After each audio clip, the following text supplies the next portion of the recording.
வாஞ்சா கல்பத்தர்பசிய கிருபா சிந்துப்பியே வச்ச பதிதானாம் பாவனேபியோ வைஷ்ணவேபியோ நமோ நமக. வாசுதேவ சுதம் தேவம் கம்சானூரமர்தனம் தேவகி பரமானந்தம் கிருஷ்ணம் வந்தே ஜெகத்குரும். காத்யாயினி மகாமாயே மகா யோகினி யதீஸ்வரி நந்தகோப சுதம் தேவி பதிந்தே குருதே நமக. ஓம் அஜ்ஞான திமிராந்தஸ்ய ஞானாஞ்சன சலாகயா சக்ஷுருன்மீலிதமேன தஸ்மை ஸ்ரீ குருவே நமக. ஓம் நமோ பகவதே வாசுதேவாய. ஓம் நமோ பகவதே வாசுதேவாய.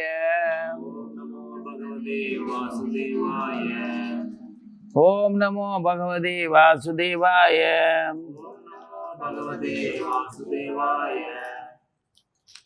ஸ்ரீமத் பகவத்கீதை 8வது அத்தியாயத்துல 23வது ஸ்லோகம். 24 சுக்லபக்ஷம் உத்ராயணம் 6 மாதங்கள். இந்த காலங்களில் மரணமடையும் பிரம்மஞானிகள் அக்னி முதலியவைகளின் அபிமானி தேவதைகளுக்குரிய லோகங்களின் வழியாக பிரம்மத்தை அடைகின்றார்கள். அக்னின்னு சொன்னா வெளிச்சமான பிரகாசமான காலத்தை குறிக்கக்கூடியது அக்னி அப்படிங்கிற அர்த்தத்துல சொல்றார். அக்னீர். அப்புறம் ஜோதி. ஜோதி அப்படிங்கிறதும் வெளிச்சம்தான். ஆனா அக்னிங்கிறது தனி ஒரு வஸ்து, பஞ்சபூதங்கள்ல அது ஒண்ணு. ஜோதிங்கிறது அக்னி இல்லாத இயற்கையான வெளிச்சம், அதை ஜோதின்னு சொல்றது. ஜோதிங்கிறது அந்த வெளிச்சம் நமக்கு உள்ளுக்குள்ள மனக்கண்ணிலையும் இருக்கும். அது அறிவுபூர்வமானது. அதனால அதை ரெண்டையும் பிரிச்சு சொல்லி இருக்கிறார், அக்னி ஜோதி அப்படின்னு. அப்புறம் பகல் பொழுது, இதுவும் வெளிச்சமான பொழுதுதான். இந்த பகல் பொழுது சூரியனால ஒளியூட்டப்படுற ஒரு பூமியில உள்ள இன்னொரு பகுதிய சூரிய கிரகணம் தொட்டுக்கிட்டு இருக்கிற பகுதி, அதனால அது பகல் பொழுது. மூன்றுமே வெளிச்சமான பொருள் தான், வெளிச்சமான சம்பவங்கள் தான். ஆனா அக்னிங்கிறது ஒரு வகை, ஜோதிங்கிறது ஒரு வகை, பகல் பொழுதுங்கிற அது ஒரு வகை. மூன்றுலையுமே வெளிச்சம் இருக்குது, இருந்தாலும் வெவ்வேறு வெளிச்சம் அந்த மாதிரி இருக்கிறது. அப்புறம் சுக்லபட்சம். பட்சம் அப்படிங்கிறது சுக்லபட்சம்னு ஒரு நேரம் இருக்குது, அந்த நேரங்கள்ல. அப்புறம் உத்தராயணம் அப்படிங்கிற 6 மாதங்கள். இது விஞ்ஞானபூர்வமா பார்க்கத்தான் நமக்கு தெரியும். ஏன்னா பள்ளிக்கூடத்துல நீங்க படிச்சது அப்படித்தான். பூமி கோளம் ஒரு 90 டிகிரி இருக்கிற மாதிரி படிச்சிருக்கிறீங்க. இது சாய்ந்த பக்கத்துல அச்சு சாய்ந்து இருக்கிற மாதிரி தான் உங்களுக்கு பாடத்துல சொல்லி கொடுத்துருப்பாங்க. இது இந்த கோலத்துல தான் பிரபஞ்சத்தை சுற்றி வருது, தன்னைத்தானே சுற்றி வருது. இப்படி தன்னைத்தானே சுற்றுற நாட்கள் தான் 4ன்னு கணக்கு.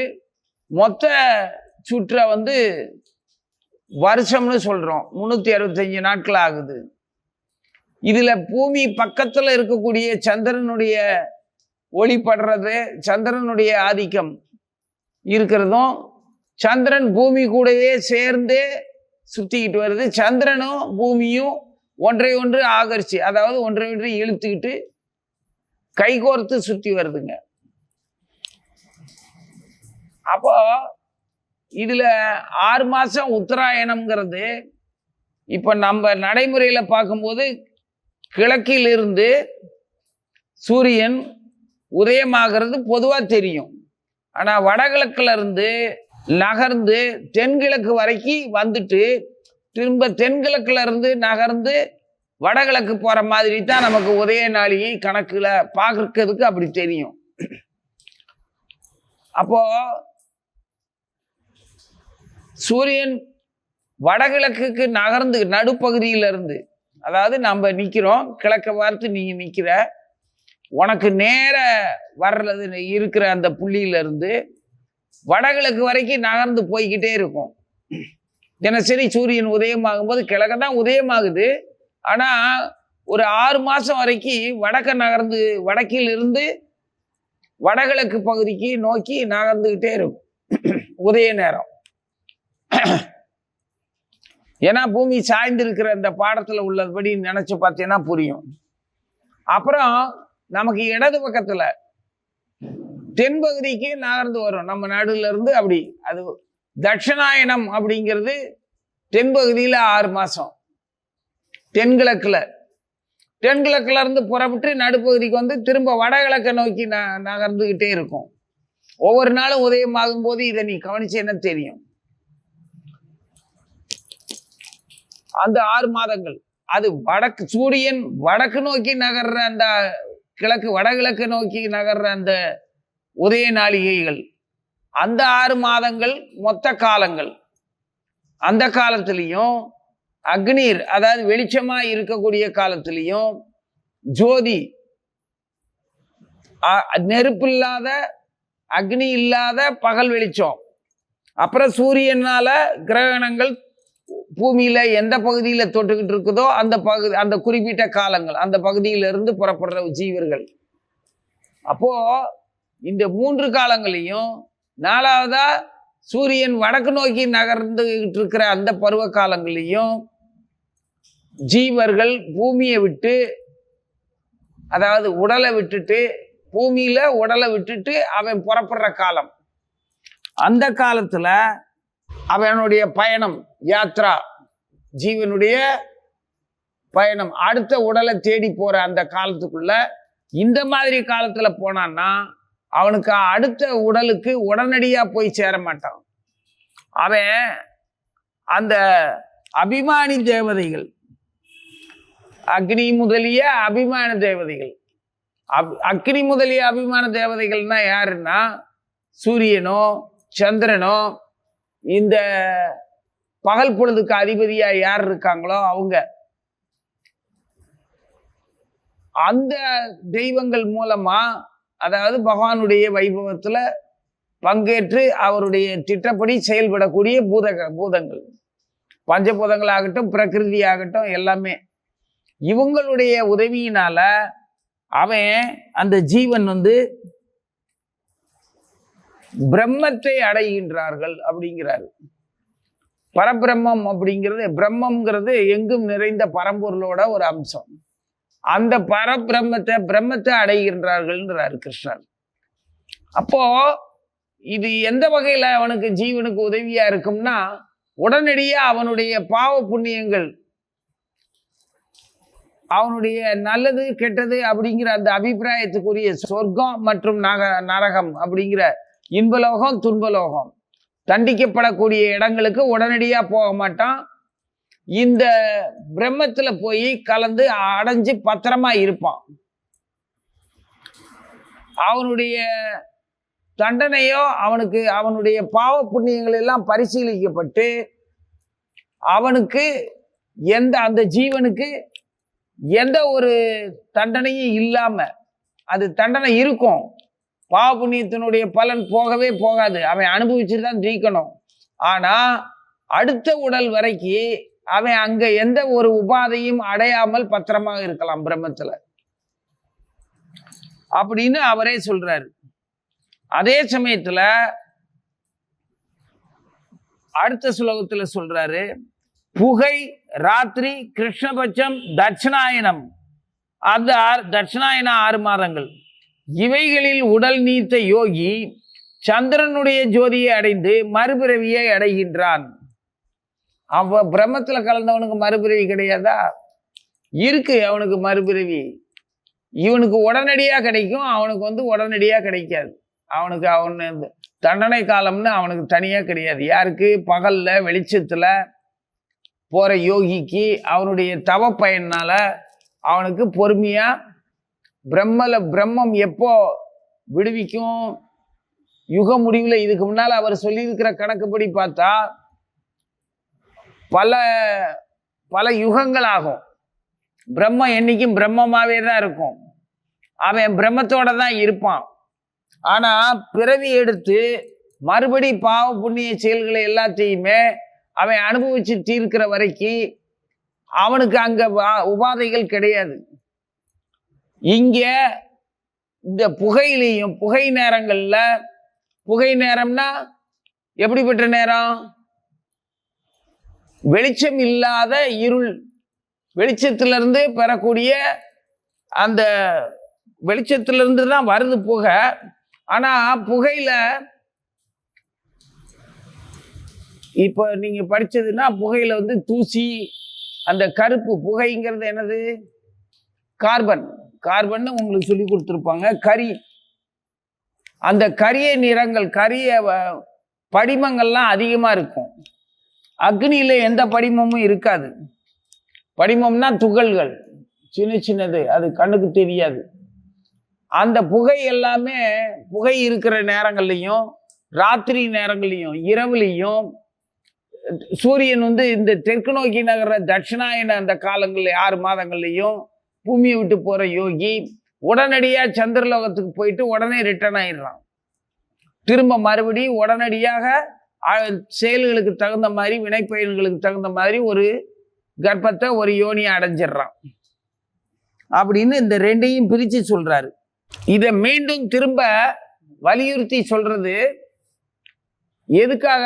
யோகின்னு சொல்றாரு. இதுக்கு முன்னால யோகியை பத்தி, யோகினா யாருன்னு சொல்லி இருக்கிறார். பக்தி யோகி, பரமபுருஷனை வேற எது மேலேயும் மனசை செலுத்தாத பரமபுருஷ பகவான் மேலே மட்டுமே மனசை செலுத்தி இருக்கக்கூடிய யோகிகள்னு சொல்லியிருந்தார். அந்த யோகிகள் தான் எந்த நேரத்துல உடலை விட்டுட்டு போனாங்கன்னா எந்த மாதிரி ஆவாங்கன்னு சொன்னாரு. ஒருத்தன் பிரம்மத்துல போறான், பிரம்மத்துல உடலை விட்டுட்டு போறாங்க. ஒருத்தங்க பிரம்மத்துக்கு போகாம சந்திரலோகத்துக்கு போயிட்டு திரும்ப பூமிக்கு உடனடியா அடுத்த பிறவிக்கு வர்றாங்க அப்படின்னு 2 விதமா சொல்றாரு. அதாவது சுருக்கமா சொல்றதுன்னா ஒளிக்குள்ள போறவன், இருட்டுக்குள்ள போறவன் அப்படின்னு. அப்போ பகவானே நினைச்சுக்கிட்டு இருக்கிறவங்கள இருட்டுக்குள்ள போறவனும் வெளிச்சத்துக்குள்ள பூமியை விட்டுட்டு போறவனும் 2 பேருமே பகவானை நினைச்சுக்கிட்டு இருந்தவங்க தானே. அவங்க ஏன் ஒருத்தன் பிரம்மத்துக்கு போறாங்க, ஒருத்தன் மறுபடி பூலோகத்துக்கே வர்ற இடத்துக்கு சந்திரன்கிட்ட போயிட்டு திரும்பி வர்றாங்க. சூரியன்கிட்ட போய் சூரிய ஒளியில போறவன் சூரிய ஒளியிலேயே இருந்துடுறான். சந்திர ஒளிக்கு போறவன் திரும்ப பூமிக்கு வந்துடுறான். அப்ப வெளிச்சத்துல வித்தியாசம் எப்படி இருக்கு? இதுல பக்தர்களா இருக்கிறவங்க யோகிகள் தான் சொல்றாரு. சராசரி ஜீவர்களுக்கு வந்து இந்த உடல் விட்டு போற பாதை வேற. அவங்க வந்து இந்த மாதிரியான இந்த சந்திரனுடைய இடத்துக்கோ பிரம்மத்துடைய இடமான சூரியனுடைய பார்வையில் இருக்கிற பிரம்மத்து இடத்துக்கோ போறதுக்கோ அவங்களுக்கு கர்மீசுகளுக்கு வாய்ப்பு இல்லை. அவங்க கர்மீசுகள் போற பாதை வந்து மரணத்துக்கான, யமலோகத்துக்கான பாதை. அந்த மரணலோகத்துக்கான போற பாதை, யமலோகத்துக்கு போற பாதை வந்து பூமியிலிருந்து போறது, அது பாதையே வேற. அது ரொம்ப கடினமான பாதையாகவும் அவனுக்கு அந்த ஜீவனுக்கு தேவையான அத்தனை துயரங்களையும் அவனே சுமந்துட்டு போற மாதிரி இருக்கும். இதுல நீங்க பயணங்கள்ல வித்தியாசத்தை பார்க்கலாம். விமானத்துல பயணம் போறது இருக்கு, இப்போ ரயில்ல போறோம், பஸ்ல போறோம், சொந்தமா கார் வச்சுக்கிட்டு வாகனத்துல போறோம், சைக்கிள்ல போறோம், மோட்டார் சைக்கிள்ல போறோம், படகுல போறோம், கப்பல்ல போறோம். இப்போ ஒரு இடத்துல இருந்து ஒரு இடத்துக்கு போற இந்த பயணம் இத்தனை வகை இருக்கு. இதே மாதிரி தான் ஜீவன் இன்னொரு உடலை, ஒரு உடல்ல இருந்து இன்னொரு உடலுக்கு போற அந்த யாத்திரையும் அப்படித்தான் அமையுது. இப்போ உனக்கு இங்கே ஜட உலகத்துல வாகனங்கள்ல எந்த இடத்துக்கு, எவ்வளவு தொலைவான இடத்துக்கு எந்த மாதிரியான வாகனத்துல போறதுக்கு உனக்கு வாய்ப்பு இருக்குது, உனக்கு வசதி இருக்குது, உனக்கு குணம் இருக்குது அப்படிங்கிறதெல்லாம். ஏன்னா குணத்தை பொறுத்து தான் வசதி, வசதியை பொறுத்து தான் வாய்ப்பு. அந்த வாய்ப்பின்படி தான் நம்ம இங்க பயணத்தை நடத்திக்கிறோம். அப்போ நாம உடல் விட்டு போற அந்த யாத்திரையிலையும் நமக்கு குணம் இருக்கணும். அந்த குணத்துக்கு தகுந்த மாதிரி தான் உடல் விட்டு போற வசதி கிடைக்கணும். அந்த வசதிக்கு தகுந்த மாதிரி தான் வாய்ப்பு கிடைக்கணும். இது நம்ம உடல் விட்டு போற இந்த யாத்திரைக்கும் பொருந்தும். நீ நினைச்சாப்புல விமானத்துல ஒரு இடத்துல இருந்து இங்க இருந்து சென்னைக்கோ மும்பைக்கோ எங்கேயோ இல்லை அயல் நாடுகளுக்கோ கடல் கடந்து போயிட முடியாது. நமக்கெல்லாம் அது ரொம்ப யோசிக்க வேண்டிய விஷயம். இந்த பூமியில நமக்கு தெரிஞ்சு நம்ம குரு பக்தி வேதாந்த சுவாமி பிரபுபாதா பல முறை 30க்கும் மேற்பட்ட எத்தனையோ முறை உலகை சுற்றி வந்துட்டார். எல்லா நாடுகளுக்கும் ஹரே கிருஷ்ண மகாமந்திரத்தை கொண்டுகிட்டு போனாரு, சுத்தினாரு அப்படின்னு நாமெல்லாம் பெருமையா மகிழ்ச்சியா சொல்லிக்குவோம். அது அவர் சுத்த முடிஞ்ச அளவுக்கு யாருமே மகாமந்திரத்தை எடுத்துக்கிட்டு எல்லா நாடுகளுக்கும் போய் சுற்றி வரல. குறிப்பிட்ட சில நாடுகளுக்கு போய் சுற்றி வந்திருக்கிறாங்க. ஆனா இவர் அப்படி இல்லை. அந்த மாதிரி பயணம் அவருக்கு அமைஞ்சிருந்தது. அப்போ அதுக்கு ஒரு குணம் இருக்குது, குணத்துக்கு தகுந்த மாதிரி வசதி இருக்குது, வசதிக்கு தகுந்த மாதிரி வாய்ப்பு கிடைக்குது. நம்ம குணத்துக்கு தகுந்த மாதிரி நமக்கு வாகனங்கள் ஒரு இடம் விட்டு ஒரு இடம், குறுகிய சின்ன இடமோ இல்லை நெடுந்தொலைவு போகக்கூடிய வசதியோ எல்லாமே அதுக்கு தகுந்த மாதிரி வாகனம் கிடைக்கிறது வாய்ப்பு வேணும். அந்த வாய்ப்பை பயன்படுத்திக்கிறதுக்கு வசதி வேணும். அந்த வசதிக்கு நமக்கு ஒரு குணம் இருக்கணும். அந்த குணம்தான் எண்ணத்தை தருது. எண்ணம் தான் வசதியை தேடி உருவாக்கிக்குது. அந்த வசதிக்கு தகுந்த மாதிரி வாய்ப்பு கிடைக்கணும். வசதி இருக்குங்கிறதுக்காப்புல இப்போ உடனடியாக நம்ம ஒரு ரயிலையோ ஒரு விமானத்தையோ ஒரு வாகனத்தை உடனே பதிவு செஞ்சு உடனே பயணத்தை தொடங்கிட முடியாது. வசதி இருந்தால் பத்தாது, அதுக்கு வாய்ப்பு வேணும். அவங்கெல்லாம் அனுமதிக்கணும். அந்த வாகனத்தை கொண்டு போகிறவெல்லாம் அனுமதிக்கணும். அவன் அனுமதியை பொறுத்து தான் நமக்கு கிடைக்கும். அப்போது இதே மாதிரி தான் நம்ம உடலில் வாழ்கிற காலத்துலேருந்து எந்த மாதிரியான எண்ணங்களில் குணங்களில் வாழ்கிறோமோ அதுக்கு தகுந்த மாதிரி தான் உடலை விட்டுட்டு போகிறதுக்கு வசதியும் வேணும். அடுத்த பாதைக்கான வாய்ப்பு உடனடியாக கிடைக்கணும். அது வெளிச்சத்தில் போகிறதுக்கு கிடைக்குமா, இருட்டுக்குள்ளே போகிறதுக்கு கிடைக்குமாங்கிறது நமக்கே தெரியாது. நமக்கே தெரியாமத்தான் இருக்கிறோம்னா அது தெரியாமலே போகிறதுக்கு இல்லை, தாராளமாக தெரிஞ்சுக்கலாம். தான் பகவான் சொல்கிறாரு, இந்த நேரத்தில் நீ விட்டுட்டு போனேன்னா. அப்போ எந்த நேரத்தில் விட்டுட்டு போகணுங்கிறத நாம் நிர்ணயம் பண்ணலாம். நாம் எப்படி நிர்ணயம் பண்ணுறது? நம்ம வாழும் முறையினால அதை நம்ம தீர்மானிக்கலாம். எப்படி வாழும் முறையை தீர்மானிக்கிறது? 2 விதம். ஒன்று, என்னால், இதை நான் ஏற்கனவே சொல்லியிருக்கிறேன், என்னுடைய குணங்களால் என்னுடைய புலன்களால் நான் வாழ்ந்துக்கிட்டு இருப்பேன். எனக்கு பகவான் பின்னால் இருந்து எனக்கு வழித்துணையாக வரணும் அப்படிங்கிறது ஒரு வகையான பக்தி. என்னுடைய குணமோ என்னுடைய எண்ணமோ என்னுடைய புலனோ எம்பெருமான் முன்னால் போயிட்டு இருப்பான், அவன் பின்னால் நான் போவேன் அப்படிங்கிற மாதிரி இருக்கிறது ஒரு வகையான பக்தி. இதில் எந்த மாதிரியான பக்தியை நாம் அனுபவிக்கிறோமோ, அதாவது கடைபிடிக்கிறோமோ, அதுக்கு தகுந்த மாதிரியான பகவானுடைய அனுக்கிரகத்தை நம்ம பெற போகிறோம்.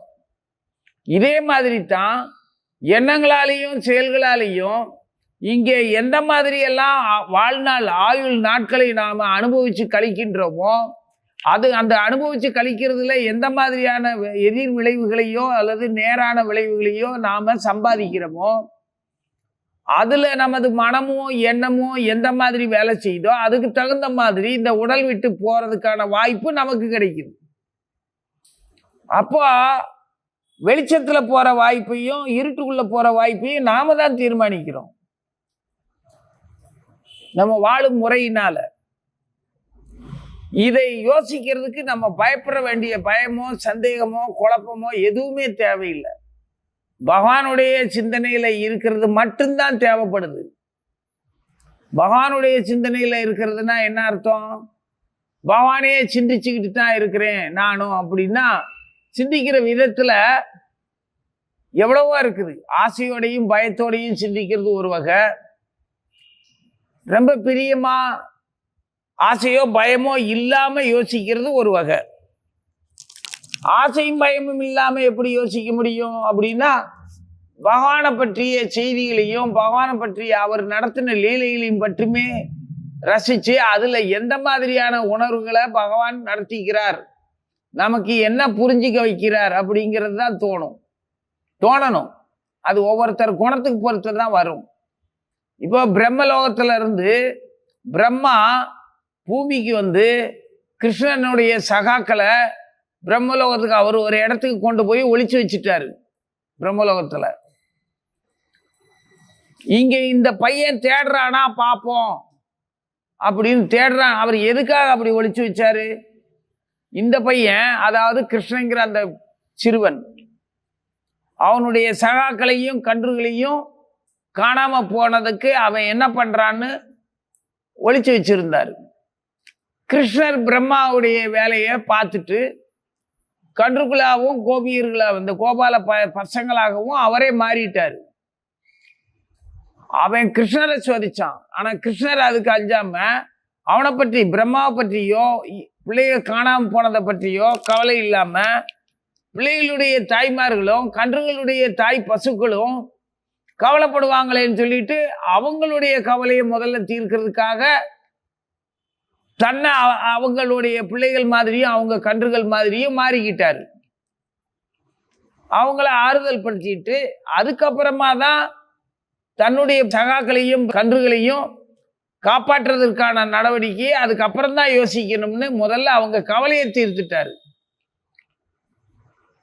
அதுக்கப்புறம் பிரம்மாவுடைய வேலை தான் தெரிஞ்சுக்கிட்டாரு.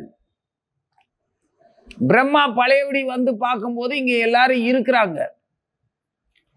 அவருக்கு ஆச்சரியம். அதனால பகவான் தான் இந்த மாதிரி வடிவத்துல தன்னை எல்லாமுமா ஆக்கிக்கிட்டான் அப்படிங்கிறது தெரிஞ்சு இவன் தான் கிருஷ்ணன், இவர் தான் நமது பரமாத்மா அப்படிங்கிறத உணர்ந்து நாம அறியாத சிறுவன் மானிட தோற்றத்துல இருக்கிற ஏதோ வித்தை தெரிஞ்ச ஒரு பையன்னு நினைச்சிட்டோம் அப்படின்னு நினைச்சு வந்து மன்னிப்பு கேட்டு அவரை பற்றி பாடுறாரு. சரி, இது ஒரு நிகழ்ச்சி.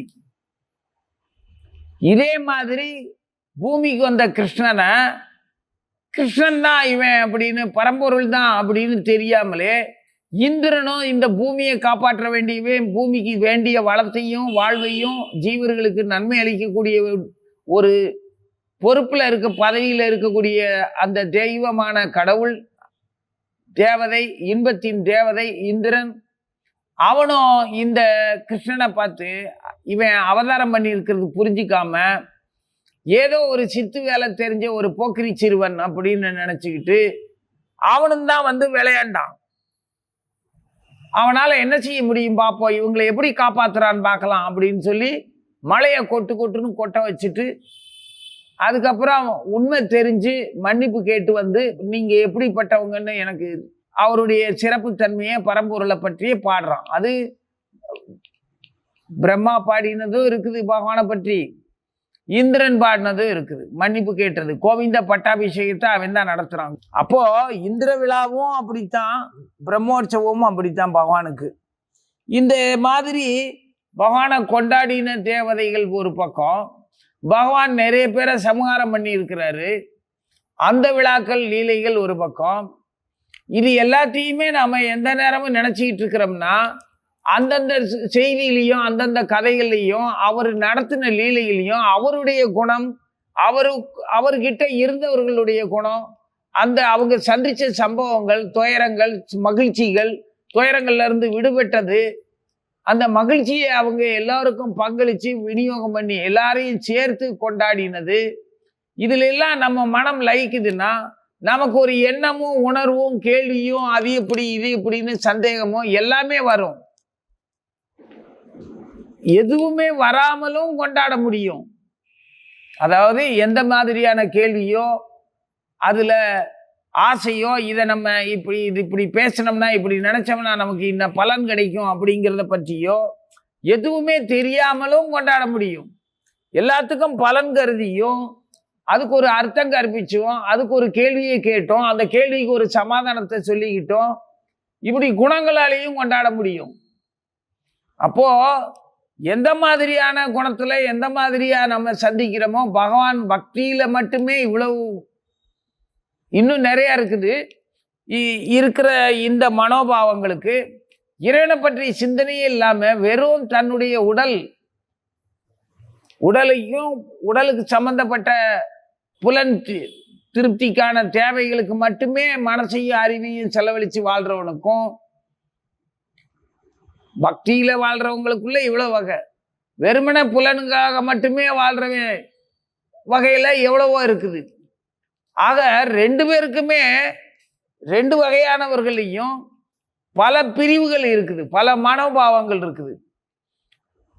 இந்த மாதிரி இருக்கிற எல்லாரும் எப்பவும் இந்த பூமியில இருந்து போய்கிட்டு தான் இருக்கிறானுங்க. இந்த யாத்திரை முழுவதுமா நடந்துகிட்டு இருக்கு. இப்போ ஒரு நாள்ல எவ்வளவு பேர் இறப்பு அப்படின்னு கணக்கெடுத்து பார்த்தோம்னா அது எவ்வளவோ இருக்கு. எந்த நேரமும் பூமியை விட்டு ஜீவர்கள் போய்கிட்டு தான் இருக்காங்க. அதே மாதிரி ஜீவர்கள் பூமிக்கு வந்துகிட்டு தான் இருக்கிறாங்க.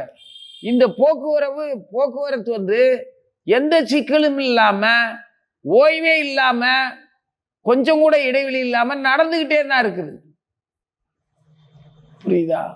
எப்படி காற்றும் ஒளியும் பூமியில எப்படி சுழன்றுகிட்டு தொடர்ந்துகிட்டு இருக்குதோ, சூரிய கிரகணங்கள் எப்படி பூமியை தழுவி தொட்டுக்கிட்டே இருக்குதோ, அதே மாதிரி இரவும் பகலுமா இருந்தாலும் பூமியை ஏதாவது ஒரு வகையில இப்போ நமக்கு இரவு பொழுதா இருக்குது. இதே நேரத்துல சூரிய கதிர்கள் பூமியை வேறொரு பகுதியில தொட்டுட்டு இருக்கும். ஆக எங்கேயாவது சூரியன் தொடாத பகுதியே கிடையாது. ஏதாவது ஒரு பகுதியில சூரிய ஒளி தொட்டுக்கிட்டு தான் இருக்கும். அதே மாதிரி நிழலும் இருக்கும், சந்திர ஒளியும் இருக்கும். ஆக சந்திர சூரியர்களும் மற்ற கிரகங்களுடைய தீண்டுதல், அதாவது தொடுதல், அதாவது ஆகர்ஷண சக்தி, எல்லா கிரகங்களோடைய இதுவும் சேர்ந்தே தான் ஒன்றை ஒன்று தொட்டு இழுத்துக்கிட்டு இருக்குது. ஒன்றுக்கொன்று கைகோர்த்து சுத்துற மாதிரி. புரியுதா? நீங்க 2 பிள்ளைங்க விளையாட்டுக்கு ஆளுக்கு ஒரு பக்கம் 2 கையையும் நல்லா கோர்த்துக்கிட்டு கிருகிருன்னு சுத்தி விளையாடுவீங்கல்ல, அது மாதிரி மொத்த பிரபஞ்சத்திலையும் கிரகங்கள் சுத்திக்கிட்டு இருக்கு. பூமியில இருந்து பல்வேறு கிரகங்களுக்கு ஜீவர்கள் பயணம் நடந்துகிட்டு தான் இருக்கு. அவன் எந்தெந்த பித்ருலோகம் போவானா, யமலோகம் போவானா, கோலோகம் போவானா, இந்திரலோகம் போவானா, சந்திரலோகம் போவானா, சொர்க்கத்துக்கு போவானா, நரகத்துக்கு போவானாங்கிறது இல்லை. அங்க எல்லாம் போய்கிட்டு தான் இருக்காங்க, வந்துக்கிட்டு தான் இருக்காங்க. இதுல கிருஷ்ண பக்தர்கள் அப்படிங்கிறவங்களும் இதே மாதிரி பல்வேறு வகையில தங்களை கிருஷ்ண பக்தர்களா நினைச்சுக்கிட்டு, அல்லது பிற தேவதைகள்கிட்ட தன்னுடைய வாழ்வு தேவைகளுக்காக யாக யஜ்யம் மூலமா பக்தி பண்ணிக்கிட்டு ஏதோ ஒரு வகையில பலன் அடைகிறவனும் உடலை மாத்திக்கிட்டே தான் இருக்கிறாங்க. எல்லாம் அதுக்கு தகுந்த மாதிரி தான் போயிட்டு இருக்காங்க. யாரெல்லாம் என்னுடைய இடத்தை அடைஞ்சதுக்கு அப்புறம் யார் இங்க வரமாட்டாங்க அப்படிங்கிறத முதலையே சொல்லிட்டாரு. அதுக்கப்புறம் தான் இப்ப சொல்றாரு, இங்க ஒளியில போறவன் கதி என்ன, இருட்டுக்குள்ள போறவன் கதி என்னங்கிறத இப்ப சொல்றாரு. ஆனா முதல்லயே எல்லாவற்றுக்கும் உரிமையாளராக பகவானை எப்படி தியானிக்கணுங்கிறத அவரே சொல்லி கொடுத்து, அந்த பரமபுருஷ பகவான் யாருங்கிறதையும் அவரே சொல்லிட்டாரு. என்னை அடையிறவன் திரும்ப இங்க வரமாட்டான் அப்படிங்கிறாரு. ஏன் திரும்ப இங்க வரமாட்டான்? இங்க வர்றது என்ன, வந்தா என்ன, இங்க வர்றத வரமாட்டாங்கிறத அவ்வளவு பெருமையா அவர் ஏன் சொல்றாரு? அவர் இங்க வரும்போது அவனும் கூட வரத்தான் போறான். பகவானே இங்க பூமிக்கு வரும்போது, லீலை பண்றதுக்காக அவர் வரும்போது அவனும் கூட வரத்தான் போறான். ஏன்னா அவர் கூட தான் அவனும் இருக்கிறான். அவர் இல்லாத இடத்துல அவன் இருக்க மாட்டான். அந்த அளவுக்கு பக்தி இருக்கிறவன் தான் பகவானோட இருக்க முடியும். அவனைத்தான் முதல்ல சொன்னாரு. அவன் என்கிட்ட வந்துட்டானா திரும்ப இங்க வரமாட்டான்னு சொன்னது யார அப்படின்னா, நான் இல்லாம இங்க வரமாட்டான்னு அர்த்தம். அப்போ அப்படிப்பட்ட பக்தர்கள் அப்படின்னா இங்க வர்றதை பத்தி ஏன் கவலைப்படணும்? கிருஷ்ணனோட வரும்போது வரத்தானே செய்வான். ஆனா கிருஷ்ணன் இல்லாம அவன் இங்க வரமாட்டான். அவனால வர முடியாது, வரக்கூடாதுங்கிறது அவனுக்கே நல்லாவே தெரியும். ஏன்னா இது துக்காலயம்னு சொல்லி வர்ணிக்கிறாரு. இங்க அவன் நான் எனதுங்கிற அந்த உரிமை உணர்வுல போராடிக்கிட்டு இருக்கிறவன்,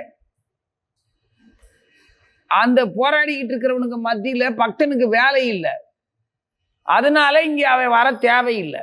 அதனால அவன் வரமாட்டான். அவன் ஏற்கனவே என்ன அடைஞ்சிட்டான். அப்படி வர்றதா இருந்ததுன்னா பகவான் வரும்போது அவனும் கூட வருவான். அப்போ பகவானை விட்டு விலகாம இருப்பான். அப்போ அவனுக்கு இங்கே புகை இரவு அப்படிங்கிறத பற்றியோ வெளிச்சத்தை பற்றியோ அவனுக்கும் அக்கறை இல்லை, பகவானுக்கும் அக்கறை இல்லை. அது தேவையும் இல்லாத விஷயம். அவங்க எப்போ வேணாலும் வருவாங்க, எப்போ வேணாலும் போவாங்க. அவங்க காலத்தை பற்றி பகவான் இங்கே நிர்ணயம் பண்ணல. இங்கே சொல்றதெல்லாம் தன்னுடைய மறுபிறவியை அடைகிறதும் அடையாததும் அவனவன் என்ன போக்க பொறுத்து, பகவான்கிட்ட பக்தி செலுத்துறத பொறுத்து இருக்குங்கிறத அவர் எடுத்து சொல்றாரு. நம்மளால முடிஞ்சது இந்த அளவுக்கு நம்ம யோசிக்கிறோம். ஆனா நமது குணத்தினாலேயோ செயல்னாலேயோ நமது அறிவையும் புலனையும் மனசையும் இங்கே தான் பயன்படுத்த முடியுது. இங்கே பயன்படுத்துறதுல சிபாரிசு. என்னால் இறைவனை அந்த நேரத்தில் என்னால் நினச்சிக்க முடியாது.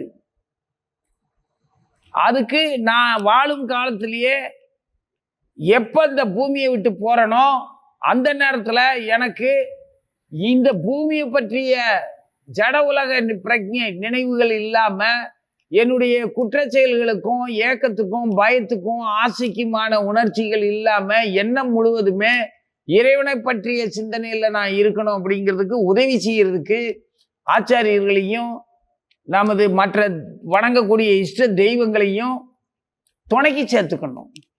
அப்போ அந்த அந்திம காலத்துல அஞ்சனையா என்னை கைவிட்டுறாத, இறைவனுடைய ஹரிபக்தியை பற்றிய சிந்தனையில என்னை வச்சிரு அப்படிங்கிறதையும் சேர்த்து அவர்கிட்ட விண்ணப்பம் பண்ணும். புரியுதா? அப்போ எந்த காலத்துல போறதா இருந்தாலும் எனக்கு கவலை இல்லை. என்னைய கூட்டிட்டு போறவன் ஹரிபக்தியான ஒரு ஆச்சாரியன். அவனுடைய திருவடியை சேர்த்து நான் போறதுனால நான் திரும்ப வர்ற மாதிரி போனாலும் சரி, வராத மாதிரி போனாலும் எனக்கு அதை பற்றி அக்கறை இல்லை. எனக்கு அவர் நினைவில் நான் என்னை அழைச்சிட்டு போனால் போதும் அப்படிங்கிற வரைக்கும் தான் நம்மளால் யோசிக்க முடியும். அதுக்கு தகுந்த மாதிரி தான் நம்ம இங்கே இந்த எண்ணம் வந்துருச்சுனாலே அதுக்கு தகுந்த மாதிரி தான் உலகியல் விஷயங்களில் நம்ம ஈடுபாடு. பகவான் இல்லாத செயலாகவே இருக்காது, பகவானை பற்றிய உணர்வு இல்லாத செயல்களாக இருக்காது. எல்லா செயல்களுமே பகவானை சார்ந்தே இருக்கும். அந்த அளவுக்கு அந்த மாதிரியான ஒரு உணர்ச்சிக்கு நமக்கு கிடைச்ச பெரும் பாக்கியம். அதனால போற வழியை பற்றி நம்ம யோசிக்க வேண்டியதில்லை, இருக்கிறத பற்றி யோசிக்க வேண்டியதில்லை. பகவானுடைய வைபவங்களை நம்ம அதுக்கு ஒரு அர்த்தம் கற்பிக்காம, அதுக்கு ஒரு கேள்வி கேட்டுக்கிட்டு, அதுக்கு ஒரு விளக்கம் சொல்லிக்கிட்டு, விஞ்ஞானபூர்வமா அறிவுபூர்வமா அப்படின்னு சொல்லி அனாவசியமான குணங்களுக்கெல்லாம் ஆளாகாம வெறுமன பக்தி மட்டும் பண்ணணும். அது பகவானுடைய பல்வேறு கல்யாண குணங்கள் இருக்குது, அதை பற்றி சிந்திக்கணும், அதை பற்றி யோசிக்கணும். பகவான் குணத்துக்கு பின்னால, அவருடைய லீலைகளுக்கு பின்னால நமது குணமும் புத்தியும் போகணுமே தவிர நாம புலன்களுக்கு பின்னாடி பகவானுடைய வைபவம் வரணும் அப்படின்னு விரும்பக்கூடாது. ஏன்னா இதுக்கு கிருஷ்ணனுக்கு தெரியாம நான் சூதாடுறேன் அப்படின்னு தர்மரை ஞாபகம் வச்சுக்கணும். அவரு கிருஷ்ணனுக்கு தெரியாம நான் பண்றேன் அப்படின்னு அவர் பண்ணதுல தான் அவருக்கு எல்லா கஷ்டமும். அதே இதை கிருஷ்ணனுக்கு தெரிகிற மாதிரி பண்றேன்னு அவர் நினைச்சிருந்தாருன்னா அவருக்கு எந்த கஷ்டமும் இருந்திருக்காரு. கிருஷ்ணனுக்கு தெரிய வேண்டாம், இது நம்ம பாடு அப்படின்னு நினைச்சாரு. ஆனா அப்படி நினைக்க வைக்கிறதும் பகவான் தான். நினைவும் நினைவின் நீக்கமும் நானேன்னு இருக்கிறாரு. ஏன்னா அவர் பார்த்து தன்னுடைய பக்தன் மூலமா இந்த பூமிக்கு ஏதாவது பண்ணணும்னு விரும்பினார்னா அதுக்கு நம்மளை பயன்படுத்துவார். ஆக மொத்தத்துல பக்தி பண்றதை தவிர நமக்கு வேற கதி இல்லை. ஹரே நாம ஹரே நாம ஹரே நாம ஐவ கேவலம் கலோ நாஸ்தி ஏவ நாஸ்தி கதிரண்யதா. ஜெய் ஸ்ரீ கிருஷ்ண சைதன்ய பிரபு நித்யானந்த ஸ்ரீ அத்வைத கதாதர சிவ சதி கௌர் பக்த விருந்தா. ஹரே கிருஷ்ண கிருஷ்ண கிருஷ்ண ஹரே ஹரே, ஹரே ராம ராம ராம ஹரே ஹரே.